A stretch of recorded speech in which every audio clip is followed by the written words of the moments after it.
கோபுரம் தரைக்கு செங்குத்தாக உள்ளது. தரைக்கு செங்குத்துனா எப்படி போன சாமி கீழே போன பட்டுமா கோபுரம் இதான் தரைக்கு செங்குத்தாக உள்ளது. இது பேர் என்ன சொல்லுவோம்? கோபுரத்தின் உயரம் வச்சுக்கலாமா? 2 மார்க். அதனால கண்டதை போட்டு நம்ம எழுதணும். கோபுரத்தின் உயரம் இதான் கோபுரத்தின் உயரம். அந்த கோபுரத்தோட பேர் வேணா வச்சுக்கலாம். இது அடிப்பகுதி. இது சொல்ல மாட்டீங்க. குச்சி. கோபுரத்தின் அடிப்பகுதியில் இருந்து எங்க பக்கம் வரல வைக்கணும் பாருங்க. அடிப்பகுதியில் இருந்து தரையில் 48 மீட்டர் தொலைவில் உள்ள ஒரு புள்ளியில் இருந்து, அப்ப இங்க இருந்து இங்க தரையில தான் ஒரு புள்ளி இருக்குது. அந்த புள்ளி என்ன வைக்கலாம்? அந்த புள்ளி எத்தனை மீட்டர் தொலைவில் இருக்குது? தொலைவில் உள்ள ஒரு புள்ளி இருந்து கோபுர உச்சியின் ஏற்றத்தாழ்வு. அப்ப கோபுர உச்சினா இங்க இருந்து இங்க பாக்குறாங்க. இங்க இருந்து வசதிக்காக இங்க போனோம். அப்படியே என்ன பண்ணுங்க? இறக்கு போன போட்டீங்க. கோணை பரவாயில்ல. ஏற்ற கோணம் எத்தனை டிகிரி கொடுத்துட்டாங்கப்பா? 30 டிகிரி. ஒரு புள்ளியிலிருந்து கோபுர உச்சியின் ஏற்ற கோணம் 30 டிகிரி. கோபுரத்தின் உயரத்தை காண்க. கோபுரத்தின் உயரத்தை காண்க.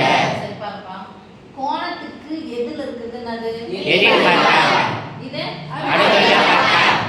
கேள்வி. இது என்ன கோணம்? கோணத்துக்கு எதிர் பக்கத்துல இருக்குது பேர் என்ன? இப்போ என்ன யார் கேக்குறாங்க பாருங்க. கோபுரத்தின் உயரம் கேக்குறாங்க. சினிமாஸ் கொடுக்கலாம் இது கேக்குறாங்க. அப்போ ஒரு கோணத்துக்கு எதிர் திசையில் இருக்குது எதிர் பக்கத்தையும் அடுத்துள்ள பக்கத்தையும் போட்ட கோணம் என்ன கோணம்? tan θ. அப்ப சொல்லுங்க. tan θ எதிர் பக்கம் பை அடுத்துள்ள பக்கம். tan θ வின் மதிப்பு எத்தனை டிகிரி? 30 டிகிரி.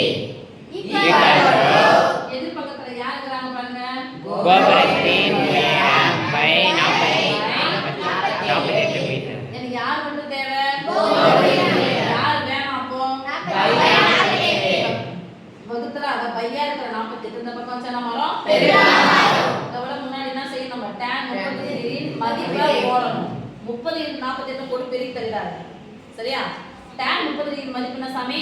1/√3 கோபுரத்தின் உயரம் பை 48. தேவையில்லாத வகுத்த 48 சமக்குறிக்கு இந்த பக்கம் வந்துச்சுன்னா சொல்லுங்க. ஓர் 48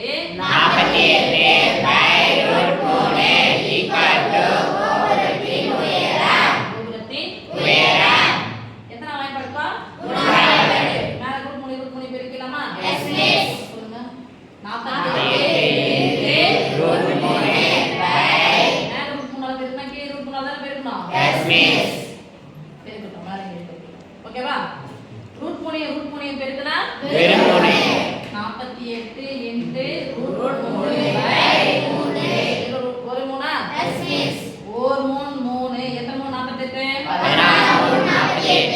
ஈக்குவல் டு கோபுரத்தின் உயரம்.